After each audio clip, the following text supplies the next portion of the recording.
Hello student, myself Anand Sharma. Welcome to your favorite YouTube channel Mindset Education Hub. बच्चों मैं आज आपके लिए आपकी ही रिक्वेस्ट पे एक केमिस्ट्री लेकर आया हूँ जिसका नाम रखा है अपन ने ब्लॉक केमिस्ट्री।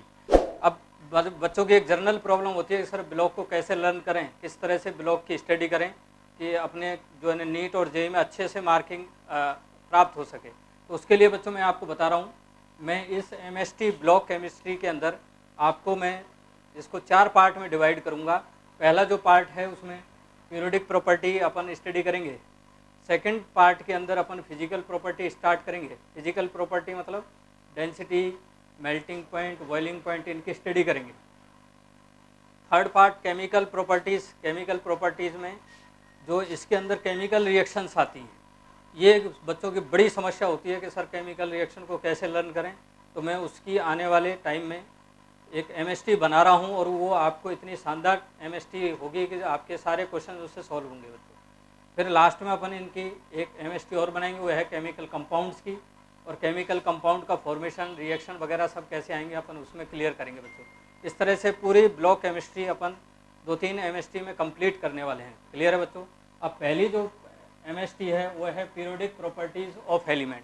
हालांकि ये पीरियोडिक टेबल का पार्ट है, पर ये पूरी ब्लॉक केमिस्ट्री यानी ASPDF ब्लॉक के अंदर काम आता है बच्चों। अब जर्नल क्या है, पूरी पीरियोडिक जो प्रॉपर्टी हैं उनको Z effective, number of shell, penetration power, electronic configuration, ये 4 फैक्टर हैं जो उनको इफेक्ट करते हैं बच्चों। क्लियर है। अब इन एटॉमिक पीरियोडिक प्रॉपर्टीज़ की अगर अपन बात करें तो पीरियोडिक प्रॉपर्टीज़ का एक जर्नल मैंने एक ट्रेंड लिखा है, जर्नल एक सीक्वेंस लिखा है कि एटॉमिक साइज जो है जर्नली इन्वर्सली प्रोपोर्शनल है किसके, आयनाइजेशन एंथैल्पी, ये इन्वर्सली प्रोपोर्शनल है, इलेक्ट्रॉन एफिनिटी ये इन्वर्सली प्रोपोर्शनल है, इलेक्ट्रोनेगेटिविटी ये जर्नल चीज़ है बच्चों। क्लियर है। इनके जर्नल चीज़ हैं तो इनका अगर अपन ग्रुप वाइज और पीरियड वाइज स्टडी करें तो पीरियड के अंदर लेफ्ट टू राइट चलते हैं तो एटॉमिक साइज कम होती है, आयनाइजेशन एंथैल्पी बढ़ती है, इलेक्ट्रॉन एफिनिटी भी बढ़ती है और इलेक्ट्रॉन नेगेटिविटी भी बढ़ती है। इनके कुछ एक्सेप्शन है जो अपन स्टडी करेंगे। किसी भी ग्रुप में टॉप टू बॉटम चलते हैं तो एटॉमिक साइज इंक्रीज हो रही है, ionization enthalpy, electron affinity, electron negativity ये जर्नली डिक्रीज होती हैं बच्चों, जर्नली। अब एक एक करके अगर इनकी एटॉमिक प्रॉपर्टीज़ की अगर पीरियोडिक प्रॉपर्टीज़ की अगर अपन बात करें तो इसके एक्सेप्शंस हैं। मैं केवल आपको एक्सेप्शंस बता रहा हूँ, जर्नल ट्रेंड तो होता ही है। तो एटॉमिक साइज का पहला एक्सेप्शन किस में है, ग्रुप फर्स्ट में, पीरियोडिक फर्स्ट के अंदर कैसे, हाइड्रोजन और हीलियम। अगर अपन लेफ्ट टू राइट चल रहे हैं, हाइड्रोजन की साइज कंसीडर होती है कोवलेंट रेडियस में, जबकि हीलियम इनर्ट गैस है तो उसकी साइज कंसीडर होती है वांडरवाल रेडियस में, और वांडरवाल रेडियस कोवलेंट रेडियस से बड़ी होती है। सेम रीजन है इसमें, size of halogen in a period always smaller than किसके, इनर्ट गैस के। इसका भी वही रीजन है क्योंकि हेलोजन की जो साइज है वो कोवलेंट रेडियस में कंसीडर है और इनर्ट गैस की साइज वांडरवाल रेडियस में कंसीडर है, तो इसलिए वांडरवाल रेडियस लार्जर होती है कोवलेंट रेडियस से। इसी टाइप से ये भी एक इम्पोर्टेंट एग्जांपल है जिसमें F-, Cl-, Br- और I-। जर्नली ग्रुप में टॉप टू बॉटम चलते हैं तो साइज इंक्रीज होती है, तो साइज इंक्रीज हो रही है। पर यहाँ देखो हाइड्रोजन का एक्सेप्शनली साइज क्या हो रही है बच्चों, ज़्यादा हो रही है, यानी इसकी इतनी बड़ी साइज है कि वो Br- से भी लार्जर है बच्चों। क्लियर है। तो आपसे ये क्वेश्चन पूछा जाए कि स्मॉलेस्ट एनाइन कौन सा है, तो स्मॉलेस्ट एनाइन कौन सा होगा बच्चों, F-। क्लियर है। नेक्स्ट एक्सेप्शन देखिए, लिथियम और मैग्नीशियम। जनरली अगर लिथियम और मैग्नीशियम की बात करें तो लिथियम बच्चों छोटा होता है किससे, मैग्नीशियम से, परंतु अगर अपन इनकी आयोनिक रेडियस देखें तो लिथियम प्लस की साइज लार्जर होती है Mg2+ से, यानी इनकी साइज ऑलमोस्ट सेम है और आयोनिक साइज सेम होने के कारण ही इनके अंदर डायगोनल रिलेशनशिप मिलता है। सेम रीजन है इसका भी, इसमें भी डायगोनल रिलेशनशिप मिल रहा है। Largest lanthanide. अब लेंथेनाइड में भी आप, लेंथेनाइड में अगर अपन क्या करें बच्चों, पीरियड के अंदर लेफ्ट टू राइट चलते हैं तो साइज डिक्रीज होनी चाहिए, परंतु यूरोपियम क्या होता है, बीच में आता है, तो इसकी साइज कैसे लार्जर है, तो ये भी एक्सेप्शन है। क्लियर है बच्चों। इसका रीजन वही है कि मेटेलिक बॉन्ड फॉर्मेशन में NH2 इलेक्ट्रॉन पार्टिसिपेट करते हैं जिससे वीक मेटेलिक बॉन्ड स्ट्रेंथ पाई जाती है, जिसकी वजह से इसकी साइज इंक्रीज हो जाती है। क्लियर है बच्चों। थर्ड AB बोरॉन फैमिली, ये बड़ा इंपॉर्टेंट है, यहाँ से नीट में कई बार क्वेश्चन आता है बच्चों। तो इसके अगर अपन देखें तो बोरोन के बाद एल्युमिनियम आना चाहिए, पर आके कौन रहा है बच्चों? गैलियम। अब गैलियम की साइज एल्युमिनियम से कम है, तो इसका क्या रीजन है? तो देखो, जब भी साइज में कोई भी एक्सेप्शन बनता है ग्रुप के अंदर, तो उनका कारण ये है, weaker screening effect of D and F orbital. Screening कम होने से जेड इफेक्टिव बढ़ जाएगा, तो साइज क्या हो जाएगी बच्चों? डिक्रीज हो जाएगी। तो यहाँ डी इलेक्ट्रॉन पाए जा रहे हैं, कम है, जेड इफेक्टिव बढ़ जाएगा में, जेड इफेक्टिव बढ़ने के कारण इसकी साइज कम हो जाएगी। तो इसको नाम भी देते हैं बच्चों अपन, ट्रांजिशनल कॉन्ट्रैक्शन। ट्रांजिशनल कॉन्ट्रैक्शन आपको सेम इसी टाइप से इंडियम और थैलियम की साइज भी ऑलमोस्ट सेम है। तो इसका भी कारण क्या है बच्चों? Lanthanoid contraction. और लेंथेनॉइड कॉन्ट्रैक्शन अगर नहीं दे रखा तो फिर weak screening of D and F orbital और Z effective increase, size decrease हो रही है। डी ब्लॉक के अंदर भी बड़ा एक एक्सेप्शन है बच्चों। जनरली डी ब्लॉक में अगर अपन जाते हैं तो पहले साइज क्या होती है बच्चों? डिक्रीज होती है, फिर इक्वल हो जाती है, फिर साइज इंक्रीज होती है। उसका भी कारण क्या है? उसका भी कारण यही है कि वीक, इसमें जैसे इलेक्ट्रॉन की पेयरिंग होती है, आगे डी में इलेक्ट्रॉन की पेयरिंग होती है तो रिपल्सन बढ़ता है। रिपल्सन बढ़ने की वजह से जेड इफेक्टिव कम होने लगता है, तो उस वजह से बीच में इनकी साइज क्या होनी है? कम होने लग जाती है बच्चों। क्लियर है? और लास्ट में रिपल्सन डोमिनेट कर देता है जेड इफेक्टिव पे। पर मैंने यहाँ ये 3D सीरीज का ऑर्डर लिख रखा है जो अकॉर्डिंग टू NCERT है बच्चों। स्कैंडियम, फिर टाइटेनियम, Mn और Zn, इन दोनों की साइज ऑलमोस्ट सेम है बच्चों, सेम।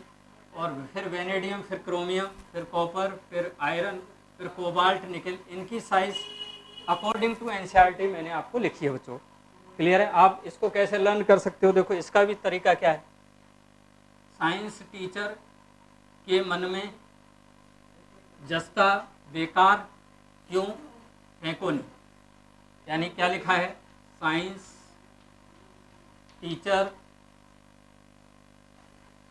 टीचर के मन में जिंक बेकार क्यों फेंको नहीं, यानी स्मॉलेस्ट डी में अगर आपको आयन देखा जाए तो कौन सा है बच्चों? स्मॉलेस्ट डी ब्लॉक एलिमेंट्स कौन सा है? निकिल है। इसी टाइप से सेकंड बी और थर्ड बी ग्रुप में अगर अपन चलते हैं तो इनमें जर्नली साइज क्या होती है बच्चों? ग्रुप के अंदर टॉप टू बॉटम चल रहे हैं, नंबर ऑफ सेल बढ़ रहा है, तो साइज भी क्या होगी? इंक्रीज होगी। तो इसमें तो इंक्रीजिंग ऑर्डर है, पर सेकंड बी और थर्ड बी के अलावा सब में साइज का ऑर्डर क्या होना है बच्चों? 3D, फिर 4D, फिर 5D, फिर 6D, 5D, 6D, इनकी साइज ऑलमोस्ट सेम है। और उसका भी रीजन यही है, weaker screening effect of D and F orbital, Z effective increase होगा, साइज डिक्रीज होगी। तो इनकी, इसका रीजन क्या है बच्चों? लेंथेनाइड सेम है, कॉन्ट्रैक्शन बात समझ रहे। और लेंथेनाइड और एक्टिनोइड कॉन्ट्रैक्शन क्या होता है?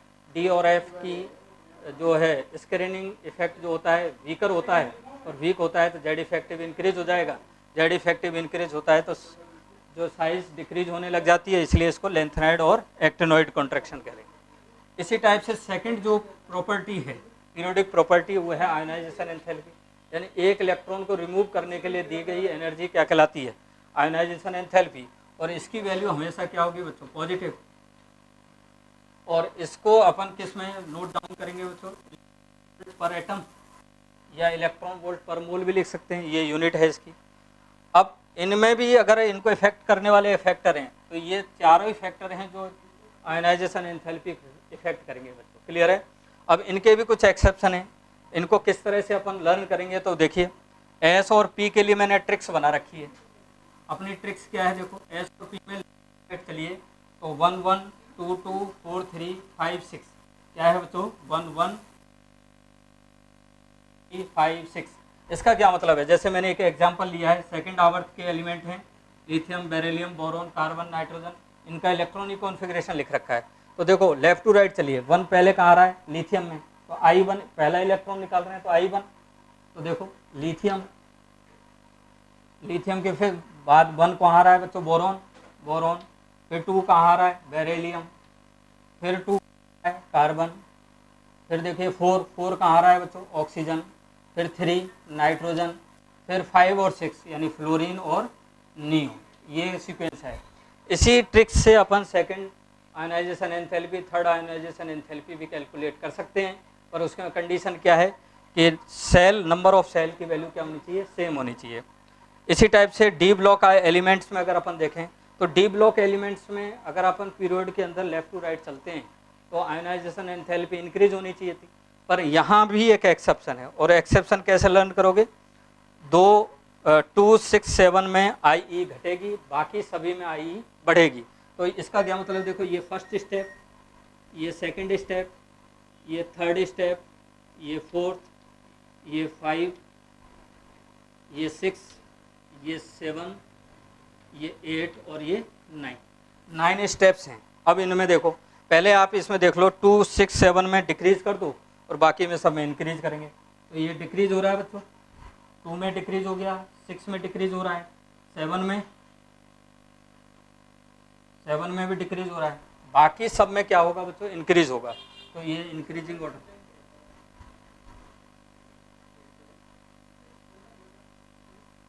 क्लियर है बच्चों। अब इसी टाइप से अगर अपन वर्ग पी ब्लॉक की अगर अपन बात करें तो पी ब्लॉक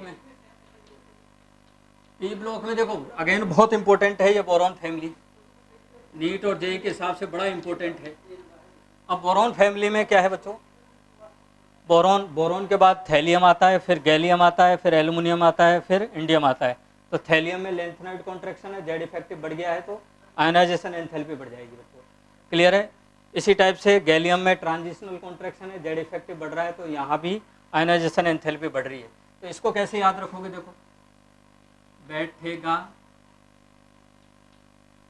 अली इन आई में, यानी आई का कैसे याद करोगे बोरोन फैमिली को, बैठेगा अली इन आई में। कार्बन फैमिली में जर्नली डिक्रीज हो रही है, पर यहाँ वापस से क्या हो रहा है बच्चों, यहाँ स्टेनम की कम होनी चाहिए थी, ज़्यादा होनी चाहिए थी, पर किससे, पीबी से, पर यहाँ क्या है बच्चों, कम हो रही है। तो उसका भी कारण क्या है, लेंथेनाइड कॉन्ट्रैक्शन है पीबी के अंदर, और पीबी के अंदर लेंथेनाइड कॉन्ट्रैक्शन है तो जेड इफेक्टिव यहाँ बढ़ेगा, आई भी बढ़ेगी। तो इसमें सबसे कम किसकी होती है, कार्बन फैमिली के अंदर एसएन की। डी ब्लॉक की बात करें तो थर्ड बी में कोई एक्सेप्शन नहीं है, रेगुलरली डिक्रीज हो रही है। इसके बाद थर्ड बी के बाद अलग जो वर्ग हैं उनके लिए क्या ट्रिक्स बना रखी है, देखो टीचर विनीता कृपलानी नहीं आई 543 बार, यानी 4 5 6 10। इन वर्ग में आयनाइजेशन एंथैल्पी का ऑर्डर क्या है, पहले 5D, फिर 4D, फिर 3D। क्लियर है बच्चों। इसी टाइप से मन फेंको क्यों जलाती है 534 बार, यानी 7 8 9 11 और 12। इनमें क्या क्रम होगा बच्चों, 5D, फिर 3D, फिर 4D। क्लियर है बच्चों। अब जैसे एक मैं एग्जांपल दे दूं, अगर आपसे बोला जा रहा है बच्चों, आपसे बोला जा रहा है कि सिक्का धातु में आई का क्रम क्या होगा, तो सिक्का धातु देखो क्यों आ रहा है, तो क्यों आगे और, तो क्यों आगे और में बताइए सबसे ज़्यादा 5D की होगी यानी AU की, उसके बाद किसकी होगी 3D की, क्यों आगे CU की, और फिर AG की। तो सबसे कम आयनाइजेशन एंथैल्पी किसकी है बच्चों, AG की। अब नेक्स्ट पीरियोडिक प्रॉपर्टी है बच्चों इलेक्ट्रॉन एफिनिटी, इसी को अपन इलेक्ट्रॉन गेन एंथैल्पी बोल रहे हैं।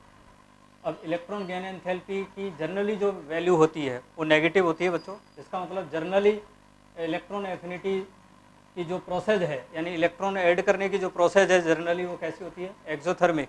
और ये इलेक्ट्रॉन एफिनिटी जनरली अपन किसके लिए कंसिडर करते हैं, नॉन मेटल्स के लिए। क्यों, नॉन मेटल्स में इलेक्ट्रॉन ऐड करना जो है ना आसान होता है बच्चों। अब पीरियड के अंदर अगर अपन देखते हैं तो लेफ्ट टू राइट चलते हैं तो जेड इफेक्टिव बढ़ रहा है, तो इलेक्ट्रॉन एफिनिटी बढ़नी चाहिए, परंतु यहाँ बढ़ती नहीं है बच्चों। तो मैंने नीट और जेई के हिसाब से 2 ही पीरियड्स के अंदर इलेक्ट्रॉन एफिनिटी का ऑर्डर पूछ लेता है। तो उसके लिए मैंने आपको एक वो दे रखा है, सेकंड आवर्त के जो तत्व हैं, सेकंड आवर्त के जो एलिमेंट्स हैं, उनकी जो इलेक्ट्रॉन एफिनिटी का ऑर्डर है उसमें सबसे कम आती है इनर्ट गैस, क्योंकि इनर्ट गैस में इलेक्ट्रॉन ऐड करना डिफिकल्ट होता है। फिर एल्कलाइन अर्थ मेटल, फिर आ रही हैं बच्चों नाइट्रोजन फैमिली, उसके बाद फिर बोरॉन, फिर लिथियम, फिर कार्बन, फिर ऑक्सीजन, फिर फ्लोरीन। अब यहाँ अगर आप देखोगे तो इनका स्टेबल इलेक्ट्रॉनिक कॉन्फ़िगरेशन है। स्टेबल क्यों? ये कंप्लीट और ऑर्बिटल हैं, फुल फील्ड ऑर्बिटल हैं। इसमें भी generally full field 2s orbital होता है, ये हाफ फील्ड ऑर्बिटल है। तो इनमें स्टेबिलिटी ऑफ ऑर्बिटल की वजह से इलेक्ट्रॉन ऐड करना डिफ़िकल्ट है, इसलिए इनकी इलेक्ट्रॉन एफिनिटी, इलेक्ट्रॉन को अट्रैक्ट करने की जो नेचर है वो नेगेटिव होती है बच्चों। यानी इलेक्ट्रॉन गेन एंथैल्पी कैसी होगी? इनकी पॉजिटिव होगी। बाकी सबकी इलेक्ट्रॉन एफिनिटी पॉजिटिव होती है, इलेक्ट्रॉन गेन एंथैल्पी नेगेटिव होती है। यानी इनमें इलेक्ट्रॉन ऐड करोगे तो एनर्जी रिलीज होगी, और इनमें अगर इलेक्ट्रॉन ऐड करोगे तो एनर्जी एब्जॉर्ब होगी। बात समझ में आ रही है आपको? अब इनको कैसे याद करें? देखो, inert gas, alkaline earth metal और नाइट्रोजन फैमिली, इनको अलावा अगर आप देखोगे तो देखो यहाँ से याद करो, नबली, नबली कॉफ, नबली कॉफ। बात समझ आ रही है आपको? यानी इनर्ट गैस, फिर एल्कलाइन अर्थ मेटल, फिर नबली कॉफ। इसी टाइप से इसमें भी देखो, inert gas, alkaline earth metal, पर यहाँ आगे आपको देखना है। तो फिर यहाँ एल्युमिनियम आ गया, फिर यहाँ फास्फोरस क्यों हुआ? यहाँ नाइट्रोजन की तो पॉजिटिव थी, फिर फास्फोरस की नेगेटिव क्यों हुई? तो आपने देखा है कि साइज जैसे बढ़ती है तो स्टेबिलिटी ऑफ ऑर्बिटल भी कम होने लगता है। इस वजह से इसकी इलेक्ट्रॉन एफिनिटी तो पॉजिटिव होगी, इलेक्ट्रॉन गेन एंथैल्पी नेगेटिव हो जाती है। अब थर्ड आवर्त के तत्वों को कैसे लर्न करेंगे? देखो, औरत मांगे अलीना, औरत मांगे अलीना, फांसी, फांसी सबको कल होगी, फांसी सबको कल होगी। क्लियर है बच्चों? यानी औरत मांगे अलीना, फांसी सबको कल होगी, ये आपको लर्न करना है। ग्रुप के अंदर भी बच्चों एक्सेप्शन है। जनरली ग्रुप में क्या रहा है? टॉप टू बॉटम जा रहे हैं, साइज बढ़ रहा है, तो इलेक्ट्रॉन एफिनिटी क्या होनी चाहिए? कम होनी चाहिए। परंतु यहाँ फर्स्ट में ही एक्सेप्शन है। तो इलेक्ट्रॉन एफिनिटी सेकंड पीरियड की पीरियोडिक एलिमेंट्स की कम होती है, किससे? Electron affinity of third periodic elements से। जैसे क्लोरीन और क्लोरीन, जनरली तो क्या क्लोरीन की कम होनी चाहिए, पर हो किसकी ज़्यादा रही है बच्चों? क्लोरीन की। उसका रीज़न भी क्या है? क्लोरीन का साइज बढ़ गया है, तो बढ़ने से इलेक्ट्रॉन डेंसिटी कम होती है और इलेक्ट्रॉन क्लोरीन आसानी से एक्सेप्ट कर लेता है, इसलिए एनर्जी रिलीज होती है। जबकि फ्लोरीन की साइज़ क्या है? छोटी है। तो छोटी है तो वैलेंसी सेल में इलेक्ट्रॉन डेंसिटी ज़्यादा है, तो आने वाले इलेक्ट्रॉन रिपल्सन फील करता है, इलेक्ट्रॉन ऐड करना थोड़ा सा डिफ़िकल्ट हो जाता है। इसी वजह से क्लोरीन की इलेक्ट्रॉन एफिनिटी ज़्यादा हो जाती है, किससे? फ्लोरीन से। अब ये कुछ एग्जाम्पल्स हैं जो मैंने आपको दिए हैं। हेलोजन फैमिली में पूछ लेता है सबसे ज़्यादा क्लोरीन, फिर फ्लोरीन, फिर ब्रोमीन, फिर आयोडीन। ऑक्सीजन फैमिली का बच्चों आपको अच्छे से देखना है कि ऑक्सीजन की इलेक्ट्रॉन एफिनिटी सबसे कम हो जाती है ऑक्सीजन फैमिली के अंदर। तो सबसे ज़्यादा सल्फर, फिर सेलेनियम, टेलुनियम, पोलोनियम, फिर ऑक्सीजन। ऑक्सीजन फैमिली, ये आपको ध्यान देना है बच्चों। क्लियर है? यानी इसकी तो बहुत ज़्यादा कम हो जाती है। इसी टाइप से अगर अपन इलेक्ट्रोनेगेटिविटी की बात करें तो इलेक्ट्रोनेगेटिविटी पहली बात तो यूनिटलेस है। यूनिटलेस है, इसका मतलब इसकी कोई यूनिट नहीं है। ये इलेक्ट्रॉन को अट्रैक्ट, बॉन्डेड इलेक्ट्रॉन को अट्रैक्ट करने की नेचर होती है बच्चों। अब इनके भी ऑर्डर आप जानते हो कि अगर लेफ्ट टू राइट चल रहे हैं तो इलेक्ट्रॉनिक कॉन्फ़िगरेशन पे तो डिपेंड करता ही नहीं है, और करेगा नहीं तो फिर इसकी जो कोई एक्सेप्शन पीरियड के अंदर नहीं है। लेफ्ट टू राइट चलेंगे तो पीरियड के अंदर देखो इलेक्ट्रॉन नेगेटिविटी बढ़ रही है बच्चों। ग्रुप के अंदर जनरली क्या होगा बच्चों? ग्रुप के अंदर इलेक्ट्रॉन नेगेटिविटी डिक्रीज होनी चाहिए क्योंकि साइज बढ़ रहा है, पर इसके कुछ एक्सेप्शन है। वो एक्सेप्शन मैंने लिखा हुआ है। बोरॉन, बोरॉन बड़ा इंपॉर्टेंट है बच्चों। बोरॉन फैमिली बड़ी इंपॉर्टेंट है क्योंकि साइज में भी एक्सेप्शन है, IE में भी एक्सेप्शन है और EN में भी एक्सेप्शन है। कैसे? देखो, बोरॉन के बाद कौन सा आ गया? थैलियम। क्यों? लेंथेनाइड कॉन्ट्रैक्शन है, जेड इफेक्टिव बढ़ गया तो इलेक्ट्रॉन को अट्रैक्ट करने की नेचर भी बढ़ेगी। तो थैलियम के बाद इंडियम, फिर गैलियम, फिर एल्युमिनियम। अगर आपसे पूछा जाए कि बोरॉन फैमिली में सबसे कम इलेक्ट्रॉन नेगेटिविटी किसकी है? एल्युमिनियम की बच्चों। कार्बन फैमिली में भी देख, कार्बन की सबसे ज़्यादा है, फिर सिलिकॉन, जर्मेनियम, इनकी बराबर हो जाती है। फिर PB की इंक्रीज होती है। PB की क्यों इंक्रीज हो रही है? वही लेंथेनाइड कॉन्ट्रैक्शन है, जेड इफेक्टिव बढ़ रहा है तो EA भी बढ़ रही है। डी ब्लॉक में जनरली जो नीट और जेईई में क्वेश्चन आता है वो यही है कि Zn जो फैमिली है, वोलेटाइल मेटल्स हैं, इनकी इलेक्ट्रॉन नेगेटिविटी भी टॉप टू बॉटम इंक्रीज हो रही है, कॉइंस मेटल की इलेक्ट्रोनेगेटिविटी इंक्रीज हो रही है। इसका मतलब इसमें Z effective top to bottom चलते हैं तो इंक्रीज होता है, तो इलेक्ट्रोनेगेटिविटी भी इंक्रीज होगी। यहाँ मैंने इलेक्ट्रोनेगेटिविटी आपको लिख रखी है, आपको इनमें कैसे लर्न करना है तो देखिए किस तरह से अपन इनको चेकआउट कर सकते हैं। देखो इसमें क्या ट्रिक्स बना सकते हैं, तो देखो हाइड्रोजन और फास्फोरस, हाइड्रोजन और फास्फोरस के तो कितना है 2.1, तो मैं यहाँ लिख दूँ पहलवान, पहलवान का 2.1 वर्जन है बच्चों। पहलवान मतलब फास्फोरस और हाइड्रोजन इसका 2.1 है। उसके बाद देखो नेक्स्ट कौन कौन सी है, देखो नाइट्रोजन क्लोरीन, नाइट्रोजन क्लोरीन 3.0 है, तो नकल में 3 नंबरी, 3 नंबरी, इसका मतलब नकल मतलब नाइट्रोजन और क्लोरीन, इसमें 3 नंबरी। फिर नेक्स्ट है देखो कार्बन, सल्फर और आयोडीन, ये है बच्चों चीफ एसआई का 2.5 किलो का हाथ, 2.5 किलो का हाथ, तो ये आपको इन्हीं से आपका जो जनरली काम चल जाएगा बच्चों। इसके अलावा पीरियोडिक प्रॉपर्टी के अलावा इसमें 2 इंपॉर्टेंट पॉइंट और आते हैं जहाँ से जनरली क्वेश्चन पूछता है। एक आता है लुईस वेस स्ट्रेंथ, इसका भी ऑर्डर पूछ लेता है। लुईस वेस स्ट्रेंथ जो होती है ये यूनिवर्सली प्रोपोर्शनल है साइज के ग्रुप के अंदर, यानी ग्रुप में अगर साइज बढ़ रहा है तो लुईस वेस स्ट्रेंथ क्या होगी बच्चों, कम होगी।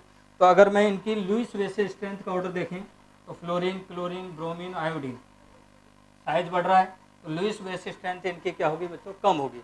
तो लुईस वेस स्ट्रेंथ का ऑर्डर क्या होगा, डिक्रीजिंग। इसी टाइप से देखो कार्बन, नाइट्रोजन, ऑक्सीजन और फ्लोरीन, ये पीरियड आ गया बच्चों। पीरियड में अगर आप लेफ्ट टू राइट चलेंगे तो इलेक्ट्रोनेगेटिविटी के अनुसार देखो कार्बन, नाइट्रोजन, ऑक्सीजन और फ्लोरीन, इलेक्ट्रोनेगेटिविटी बढ़ रहा है, पीरियड के अंदर इलेक्ट्रोनेगेटिविटी बढ़ती है तो लुईस बेस स्ट्रेंथ क्या होगी बच्चों, कम होगी। तो लुईस बेस स्ट्रेंथ का ऑर्डर क्या होगा, ये डिक्रीजिंग ऑर्डर है। तो नेक्स्ट अगर अपन देखें लुईस बेस स्ट्रेंथ जो होती है बच्चों, अगर नेगेटिव चार्ज और पॉजिटिव चार्ज के ऑक्सीडेशन नंबर के यहाँ पे देखें तो negative charge Lewis base strength को इंक्रीज करता है और positive charge Lewis base strength को कम करता है। कैसे देखो NH3 है, NCl3 है और NF3 है बच्चों। इसमें अगर आप देखोगे तो यहाँ -3 चार्ज है, इस पर बच्चों 0 है, दोनों के इलेक्ट्रोनेगेटिव सेम है इसलिए 0 है, और इस पर बच्चों पॉजिटिव चार्ज है। अब लुईस बेस स्ट्रेंथ का ऑर्डर अगर आप देखोगे तो देखो नेगेटिव चार्ज इंक्रीज कर रहा है, नेगेटिव चार्ज इंक्रीज कर रहा है, दैट मीन्स ये लुईस बेस स्ट्रेंथ इसकी ज़्यादा है, फिर इसकी, फिर इसकी, फिर इसके बाद एसिडिक स्ट्रेंथ देखेंगे। एसिडिक स्ट्रेंथ की बात करें तो एसिडिक स्ट्रेंथ हाइड्राइड का पूछ लेता है 15, 16 और 7th ग्रुप के अंदर। इनके अंदर एसिडिक स्ट्रेंथ डायरेक्टली प्रोपोर्शनल है साइज में, इसके अंदर ग्रुप के अंदर।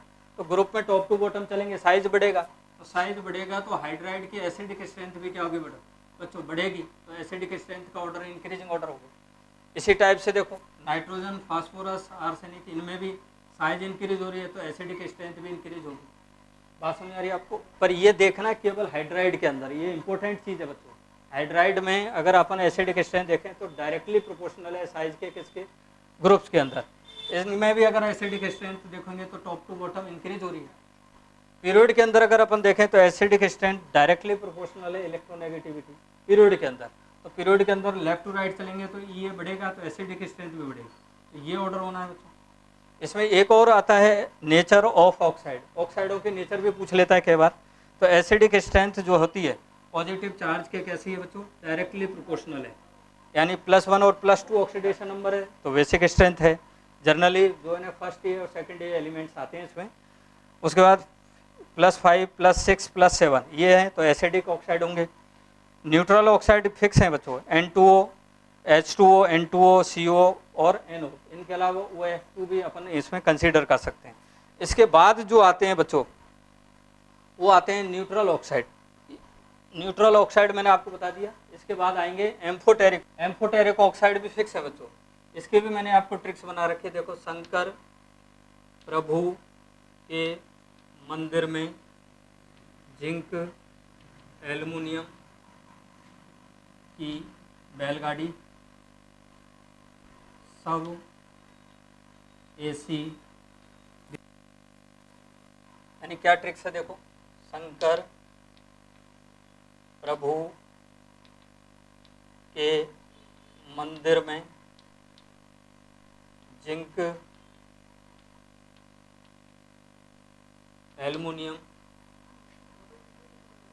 एल्युमिनियम की बैलगाड़ी, सब AC बेकार। ये सब कौन से हैं बच्चों? एम्फोटेरिक हैं। इनके कौन कौन से ऑक्साइड है देखो, SNO और SNO2। ऐसे ही इसका PbO2। इसका है बच्चों एक ही है MnO2, ये एम्फोटेरिक होता है। इसका भी एक ही है बच्चों ZnO। इसका भी एक ही है Al2O3, ये भी एम्फोटेरिक है। बेरिलियम का भी ऑक्साइड एम्फोटेरिक होता है। गैलियम का बच्चों Ga2O3। Sb का बच्चों Sb2O3, As2O3। वेनेडियम का आपको ध्यान रखना है कि +5 में एक ही है जो एम्फोटेरिक है, यानी +5 वैसे वाला तो एसिडिक होता है, पर यहाँ कैसा है बच्चों? एम्फोटेरिक है। और इसका है Cr2O3। ये बड़ी इंपॉर्टेंट है, आगे अपन जब केमिकल प्रॉपर्टीज़ पढ़ेंगे तो ये आपको काम आने वाला है बच्चों, तो इसको आपको अच्छे से देखना है। बच्चों ये MST आपको समझ में आई हो तो आप please like, share and subscribe our YouTube channel mindset education hub. Keep enjoy, thank you.